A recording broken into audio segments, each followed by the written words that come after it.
आज के टाइम में अगर हमें खाना ऑर्डर करना होता है तो सबसे पहला नाम या फिर सबसे पहली कंपनी का नाम जो हमारे दिमाग में आता है वो है जोमैटो। आज के समय में जोमैटो फूड डिलीवरी बिजनेस में इतना बड़ा नाम है कि इनके सामने जो भी कॉम्पिटिटर्स हैं बड़े ही छोटे लेवल पे हैं या फिर उनका जो मार्केट शेयर है वो काफी कम है इन कंपैरिजन टू जोमैटो। ये चीजें एक रात या फिर एक दिन में नहीं हुई, इसके लिए लगे काफी साल। इन सालों में जोमैटो ने काफी बुरे हालात देखे जहां पे कंपनी शटडाउन होने के हालात में आ गई थी, बट चीजें कैसे रिवाइव हुई और आज के समय में इंडियन फूड डिलीवरी मार्केट में एक लीडिंग पोजीशन पे जोमैटो कैसे आया, ये सारी चीजें जानना हम लोगों के लिए एज अ बिजनेस ओनर काफी ज्यादा इंपॉर्टेंट है। अगर आज के टाइम में देखें तो जोमैटो जो टॉप 50 इंडियन बिजनेसेस हैं उनमें इनका नाम आता है। आज के समय में जोमैटो अपने प्रॉफिट्स के दम पे इंडियन ऑडियंस के बीच में या फिर वर्ल्ड वाइड मीडिया में एक बहुत अच्छी पहचान बनाते जा रहा है। ये चीजें हुई कैसे, किन स्ट्रैटेजीज को अप्लाई की गई और क्या क्या चीजें जोमैटो ने की औरों से हट के, जिसकी वजह से आज के समय में जोमैटो इतना ज्यादा प्रॉफिटेबल हुआ और इतना तेजी से एक्सपैंड कर रहा है। इन सारी चीजों के बारे में जानेंगे हम लोग आज के इस वीडियो में आगे बढ़ने से पहले मैं आपको बता दूं, अराउंड 2022 में जब जोमैटो का आईपीओ आया था तो उसका शेयर जो ओपन हुआ था लगभग 75 रुपए के आसपास हुआ था और कुछ ही महीनों में उनका जो शेयर प्राइस है वो लगभग 125 रुपए के आसपास चला गया था। क्यूमुलेटिव अराउंड 66% का प्रॉफिट जोमैटो ने अपने शेयर होल्डर्स के लिए दिया था। बट कुछ ऐसे चेंजेस आए, कुछ ऐसे हालात बिगड़े जोमैटो के, जबकि 125 रुपए से शेयर प्राइस गिर के 40 रुपए पे आ गया। वो जो 40 रुपए पे जब जोमैटो के शेयर ट्रेड कर रहे थे तो उनके इन्वेस्टर्स के लिए काफी दुखद चीज थी। और आज के समय में अगर देखा जाए तो जोमैटो का जो शेयर है वो लगभग 180-200 रुपए के आसपास ट्रेड कर रहा है आज के टाइम में। काफी इंटरेस्टिंग जर्नी है जोमैटो की और हमारे लिए और आपके लिए सीखने के लिए काफी कुछ है। इस वीडियो में हम लोग 3-4 चीजों के ऊपर बात करेंगे मोटा मोटी। सबसे पहली चीज, जोमैटो का बिजनेस मॉडल आखिर है क्या, तो इस चीज के ऊपर हम लोग गौर देंगे कि जोमैटो का बिजनेस मॉडल क्या है, जोमैटो करता क्या है फूड डिलीवरी के अलावा। उसके बाद से हम लोग ग्रोथ स्ट्रैटेजीज के बारे में जानेंगे कि जोमैटो ने किन ग्रोथ स्ट्रैटेजीज को अप्लाई करके आज के समय में इस लेवल पे पहुंचा है कि आज के समय पे लोग जोमैटो की काफी तारीफ कर रहे हैं। स्टार्टअप्स के लिए एक इंस्पिरेशन है जोमैटो। उन ग्रोथ स्ट्रैटेजीज के लिए जोमैटो ने क्या क्या किया, लास्ट में हम लोग देखेंगे कि जोमैटो से हम लोग क्या सीख सकते हैं और अपने बिजनेस में हम लोग क्या क्या चीजें इंप्लीमेंट कर सकते हैं। वीडियो काफी इंटरेस्टिंग होने वाला है। शुरुआत में करूंगा इंट्रोडक्शन के साथ कि जोमैटो की शुरुआत कैसे हुई, एक ब्रीफ हिस्ट्री जानेंगे कि जोमैटो आखिर शुरू किस रीजन से हुआ था। बिकॉज हर बिजनेस का शुरुआत एक प्रॉब्लम से होता है, वो प्रॉब्लम क्या था वो चीजें हम लोग इस वीडियो में जानेंगे। तो अगर आप वीडियो में यहां तक बने हुए हैं तो मैं आपसे रिक्वेस्ट करूंगा कि वीडियो को आप एंड तक देखिए। बहुत लंबा वीडियो नहीं होने वाला है। जब आप वीडियो को एंड तक देखेंगे तभी ये वीडियो आपके लिए मीनिंगफुल साबित होगा। और अगर ये वीडियो आपको आगे चल के अच्छा लगे तो मेक श्योर कीजिए आप वीडियो को लाइक कीजिए। अगर आप हमारे चैनल पे नए हैं चैनल को सब्सक्राइब कीजिएगा और ये वीडियो उन एंटरप्रेन्योर्स के साथ शेयर कीजिएगा जो कि जोमैटो से कुछ सीखना चाहते हैं। So without wasting any further time, let's get straight into the video. अब हम लोग जान लेते हैं कि जोमैटो की आखिर शुरुआत कैसे हुई। 2007 के टाइम में Deepinder Goyal Bain and Company में एज अ कंसल्टेंट काम करते थे। जब वो ये वहां पे काम करते थे तो इन्होंने देखा कि जो इनके कलीग्स हैं, जब दोपहर का लंच होता है या फिर शाम का जो स्नैकिंग वगैरह होता है उसके लिए वो लोग नजदीकी कुछ रेस्टोरेंट्स के नंबर्स उनके पास थे और वो लोग ऑन कॉल ऑर्डर्स प्लेस करते थे। ऑन कॉल ऑर्डर प्लेस तो हो जाते थे बट दीपेंद्र जी को दिखा कि इसमें प्रॉब्लम बहुत ज्यादा आ रहा है। प्रॉब्लम क्या था, एक तो मेन्यू पूरा क्लियर नहीं था कि उनके कस्टमर्स को क्या ऑर्डर करना है रेस्टोरेंट से। दूसरा और जो सबसे इंपॉर्टेंट प्रॉब्लम जो दीपेंद्र गोयल जी को नजर आई वो ये था कि यार कॉल पे बहुत लंबे समय तक कस्टमर्स को रुके रहना पड़ता था। बिकॉज देखो एक रेस्टोरेंट का एक नंबर है, उसी नंबर पे 100 लोग कॉल कर रहे हैं एक बार, तो वेटिंग टाइम जो था वो थोड़ा लंबा हो जाता था और डिलीवरी पता नहीं रहता था कि कब डिलीवरी आएगा और कैसे क्या होगा। ये सारे मोटा मोटी प्रॉब्लम्स दिखे दीपेंद्र को। तो दीपेंद्र के साथ पंकज चड्ढा काम करते थे जो इनके एक कलीग थे। इन्होंने प्रॉब्लम को डिस्कस किया और इसके ऊपर एक मार्केट रिसर्च कंडक्ट किया।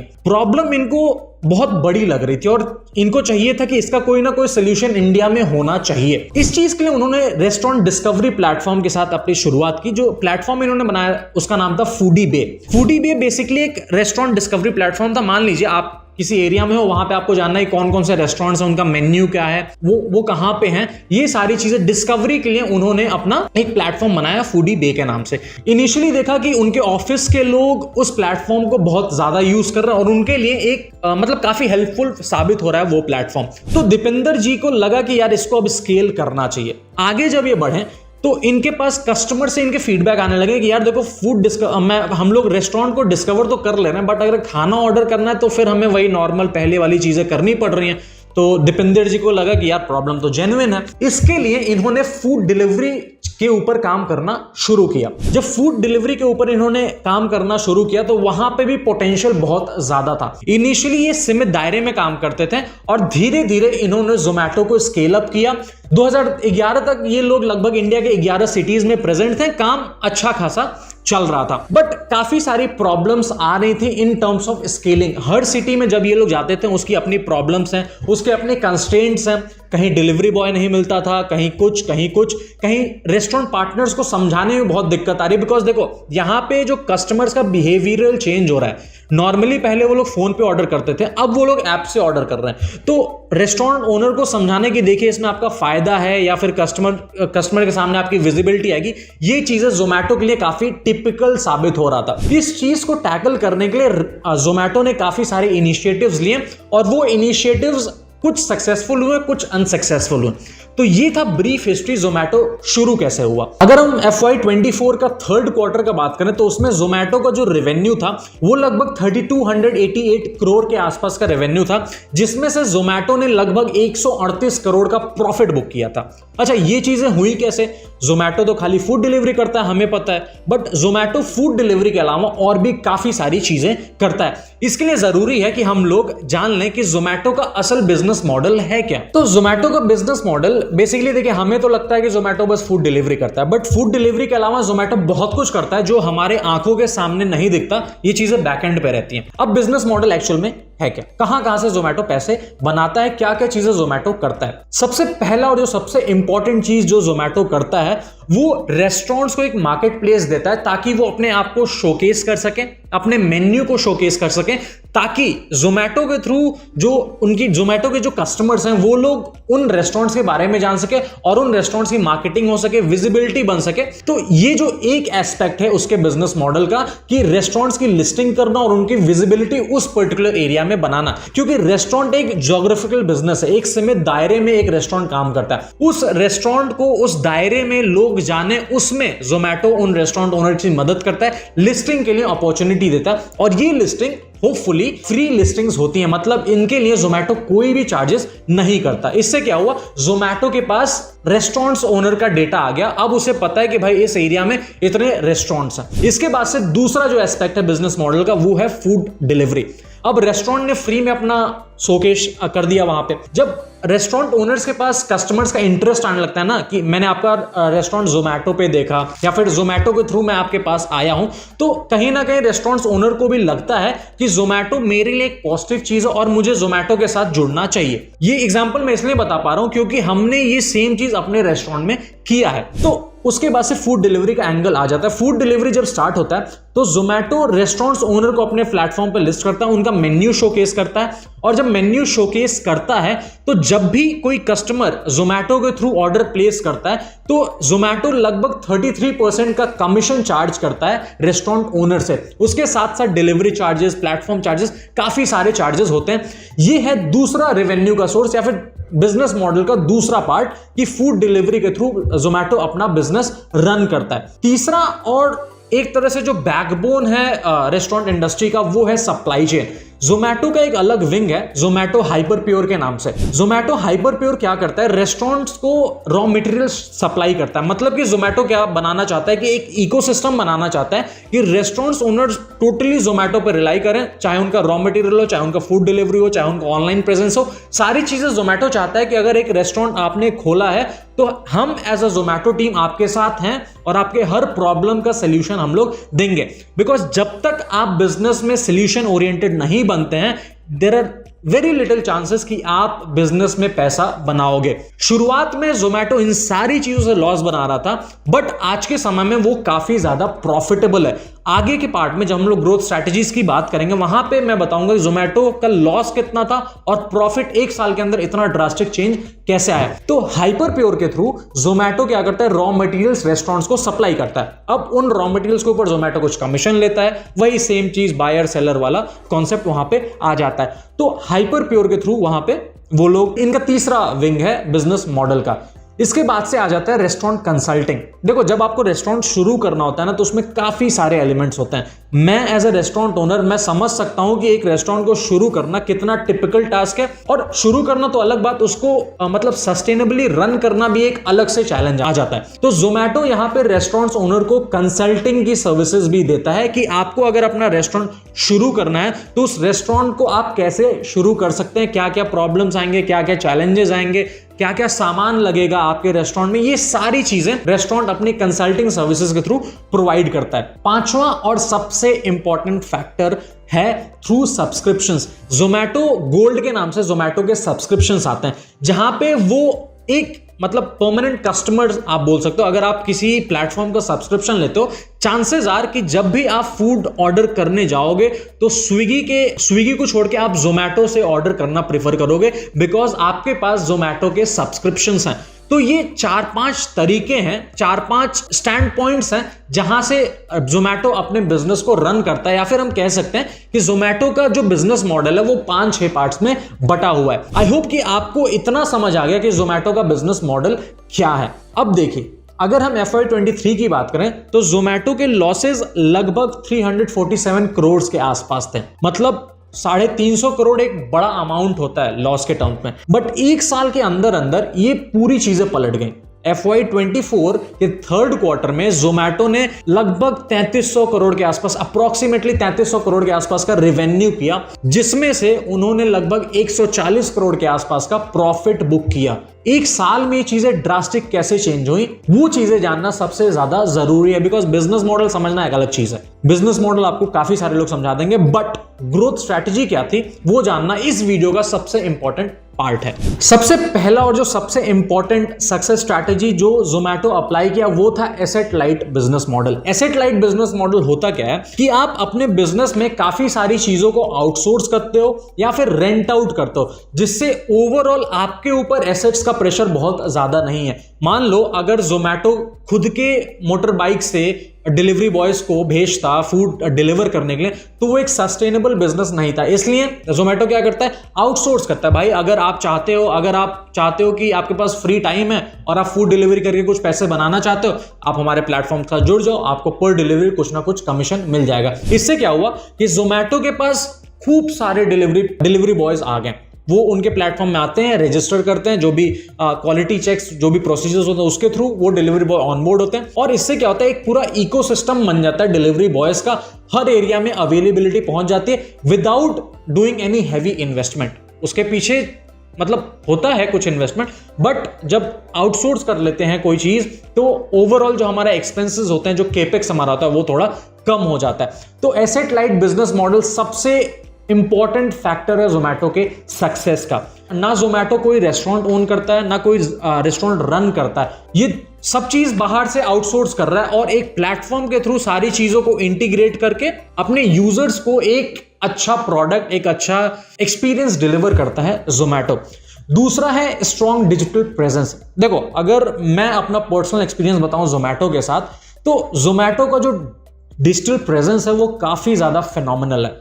मतलब यूजुअली मैं क्या नोटिस करता हूं कि इनके जो ऐप के नोटिफिकेशंस हैं, जो पुश नोटिफिकेशंस होते हैं, वो भी काफी इंटरेस्टिंग होते हैं।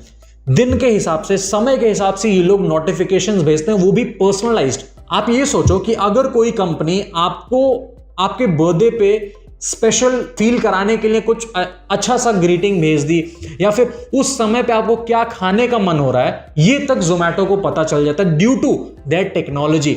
इन सारी चीजों का यूज करके जोमेटो अपने यूजर्स को एक नेक्स्ट लेवल का एक्सपीरियंस देता है, और इन चीजों की वजह से जो यूजर है वो जोमेटो के साथ बहुत ज्यादा कनेक्टेड फील करता है। जब आपका यूजर आपके प्रोडक्ट के साथ कनेक्टेड फील करेगा, चांसेस आर कि आपका बिजनेस या फिर आपका प्रोडक्ट मार्केट में हिट होगा ही होगा। ये चीजें एक दिन या फिर एक रात में नहीं होने वाली हैं।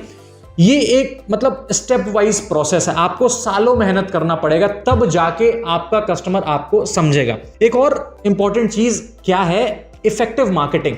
देखो, इसको हम थर्ड स्ट्रैटेजी भी समझ सकते हैं, इफेक्टिव मार्केटिंग। मार्केटिंग तो हम लोग बहुत तरीके से करते हैं, poster, banner, word of mouth, काफी सारी चीज होती हैं। जोमैटो इस चीज पे भी बहुत ज्यादा ध्यान देता है। मैंने जो आपको पर्सनलाइज्ड नोटिफिकेशन वाली चीज बताई, जोमैटो हर चीज को चाहता है कि पर्सनलाइज्ड रहे। अगर वो किसी नए सिटी में जा रहे हैं तो वहां पे भी चाहते हैं कि वो लोग खुद अपने आप को मत शोकेस करें, बट किसी रेस्टोरेंट की किसी डिश को मेन फ्रेम में रख के उसके अराउंड मार्केटिंग की जाए। इससे क्या होता है, वहां के लोगों को पता चलता है अच्छा यार इस रेस्टोरेंट का ये खाना है और अगर मुझे ऑर्डर करना है तो मैं जोमैटो से ऑर्डर कर दूंगा। तो मार्केटिंग जब जोमैटो करता है काफी पर्सनलाइज्ड टच लाता है, उस सिटी का टच लेते आएगा। अगर आपके पास कुछ मैसेज भेज रहा है या फिर कोई भी नोटिफिकेशन आ रहा है तो उसमें आपके लिए वो चीजें पर्सनलाइज्ड रहेंगी। और ये चीजें करने के लिए टेक्नोलॉजी के थ्रू आपकी टीम काफी स्ट्रांग होनी चाहिए और उनकी थिंकिंग कैपेबिलिटी काफी हाई एंड होनी चाहिए, तभी ये चीजें पॉसिबल होती। और इन चीजों को करने में जोमैटो को समय लगा, तभी आज के समय में जोमैटो अपना सक्सेस एंजॉय कर रहा है।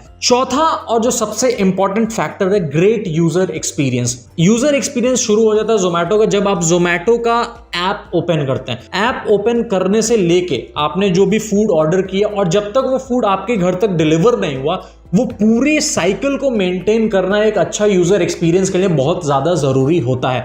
अब जोमैटो का अगर ऐप देखें आप तो वो काफी सिंपलिस्टिक है। आपको पता है ये रेस्टोरेंट है, इसके ये आइटम्स हैं, ये ऐसे ऐसे ऑर्डर करना है, 1 से 2 टैप में आपका फूड ऑर्डर हो जाता है। ये चीजें करने के लिए आपको अपने कस्टमर को या फिर आपको अपने कंज्यूमर को समझना बहुत ज्यादा जरूरी है।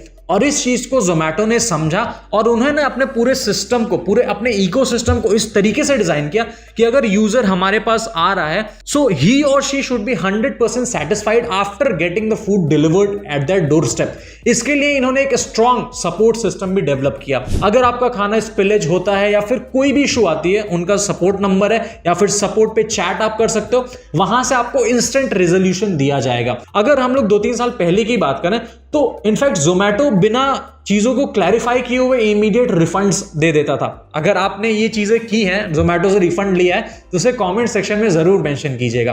तो उस टाइम पे इस लेवल का सोचो, फूड डिलीवर हो गया, आपने खाना खा भी लिया। मैंने तो काफी लोगों को देखा खाना खाने के बाद से भी वो लोग रिफंड ले लेते थे। ऐसी चीजें जोमैटो ने किया, बट अभी वो चीजें नहीं हो पाती हैं बिकॉज टेक्नोलॉजी काफी ज्यादा स्ट्रांग हो गई है। जोमैटो भी उन चीजों को समझ गया। तो इस तरह का अगर यूजर एक्सपीरियंस आप अपने कस्टमर को देते हैं, जाहिर सी बात है कस्टमर आपके पास ही रहेगा and he will think twice before going to other brand और अदर कंपनी। सो एक अच्छा यूजर एक्सपीरियंस देना जोमैटो के लिए काफी ज्यादा हेल्पफुल साबित हुआ। और जोमैटो ने पिछले 1-2 साल में अपने बिजनेसेस को काफी ज्यादा डाइवर्सिफाई किया। जब उन्होंने ब्लिंकिट को एक्वायर किया, उसके थ्रू वो ये चाहते थे कि जो हमारी हाइपर लोकल डिलीवरीज हैं या फिर जो क्विक कॉमर्स में वो लोग एंटर करना चाहते थे, उसके लिए उन्होंने ब्लिंकिट को एक्वायर किया। और भी काफी सारे इंटरनल चेंजेस जोमैटो ने किए, जिस वजह से 1 साल के अंदर ये लोग प्रॉफिटेबल हो गए। और छोटा मोटा प्रॉफिटेबल, एक अच्छा खासा अमाउंट में ये लोग प्रॉफिटेबल हुए। 1 क्वार्टर में इन्होंने लगभग 138 करोड़ के आसपास का प्रॉफिट बुक किया। ये सारी चीजें करनी एक रात की बात नहीं है, बल्कि आपको अपने बिजनेस में कंसिस्टेंटली कुछ ना कुछ इनोवेशन, कुछ ना कुछ पिवट्स करने होंगे। और जोमैटो ने काफी सारे पिवट्स किए। एक टाइम पे ऐसा था कि जोमैटो बंद होने के हालात में था। दीपेंद्र गोयल की बात है, उन्होंने बताया कि एक टाइम पे जोमैटो में ऐसा था कि सैलरी देने तक के पैसे नहीं थे। बट द पॉइंट इज, आपको अपने बिजनेस में कंसिस्टेंट और परसिस्टेंस होना पड़ेगा। जब तक ये 2-3 चीजें नहीं है, you will not be able to build a big brand. तो ये 2-3 चीजें जिन्हें आपको अपने बिजनेस में काफी ज्यादा ध्यान देना चाहिए। अब वीडियो के एंड में हम आ गए हैं और अब हम जान लेते हैं कि जोमैटो से सीखने के लिए हमारे लिए क्या चीजें जरूरी हैं और हम क्या चीजें सीख के अपने बिजनेस में इंप्लीमेंट कर सकते हैं। देखो, सबसे पहला और जो सबसे इंपॉर्टेंट है वो है बी एसेट लाइट। जो चीजें आप आउटसोर्स कर सकते हो उसे आउटसोर्स करो, जो चीजें आप रेंट आउट कर सकते हो उसे रेंट आउट करो। आप ये मत कोशिश करो कि मेरे बिजनेस में सारी चीजें मेरी ही होनी चाहिए। आप बहुत ज्यादा अगर एसेट हैवी बन जाओगे तो आपके लिए शायद प्रॉब्लम साबित हो सकता है। आगे आने वाले वीडियोस में मैं एसेट लाइट बिजनेस के ऊपर एक डेडिकेटेड वीडियो बनाने वाला हूं, बिकॉज ये चीजें समझना बहुत ज्यादा जरूरी है। कभी कभी हम लोग क्या करते हैं, गाड़ी की जरूरत नहीं है, हम लोग गाड़ी परचेज कर लेते हैं। वो एक हमारे लिए मतलब इन्वेस्टमेंट से ज्यादा हमारे लिए एक लाइबिलिटी है। आपको ये सोचना, अगर हमने गाड़ी कोई परचेज की है, क्या मैं उसे रेंट आउट करके भी अपना काम निकाल सकता हूं, अनटिल एंड अनलेस गाड़ी का काम आपको डेली नहीं है। ये एक छोटा सा एग्जांपल है। So you have to be asset light. जब आप एसेट लाइट रहते हो तो आपके पास काफी सारी लाइबिलिटीज नहीं होती और आप अपने कोर बिजनेस पे फोकस कर सकते हो। दूसरा और जो सबसे इंपॉर्टेंट लर्निंग है, फोकस ऑन कॉस्ट कटिंग। अगर पिछले 1 साल के अंदर देखें तो जोमेटो ने काफी सारे सिटीज में अपने डिलीवरीज को बंद किया। बंद इस वजह से किया क्योंकि वहां से जोमेटो को रिस्पॉन्स नहीं मिल रहा था और उनके ऑपरेशनल कॉस्ट उन सिटीज में बहुत ज्यादा थे।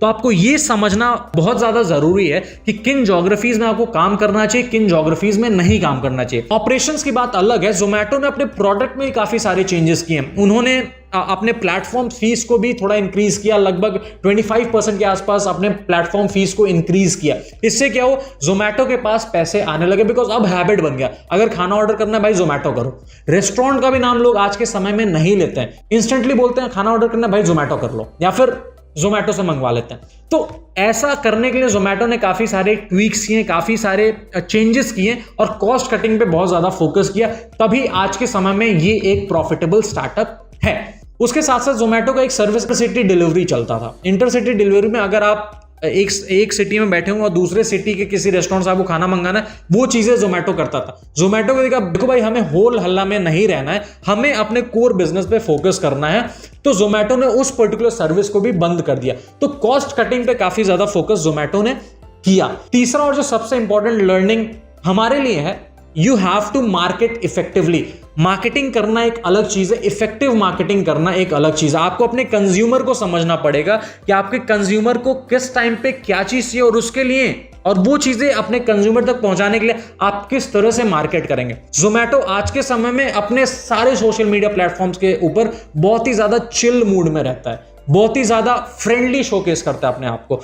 इन चीजों की वजह से जो कंज्यूमर है वो जोमेटो के साथ ज्यादा कनेक्ट कर पाता है, और ये चीजें की जाती हैं इफेक्टिव मार्केटिंग के थ्रू। अगर आप मार्केटिंग कर रहे हो, कोशिश करो कि आप पर्सनलाइज मार्केटिंग करो। किसी शहर में हो, उस शहर के हिसाब से अपनी मार्केटिंग स्ट्रैटेजीज को डिजाइन करो। किसी कंज्यूमर, कोई एक बड़ा कंज्यूमर बेस है, उसके लिए एक अलग मार्केटिंग स्ट्रैटेजी बनाओ।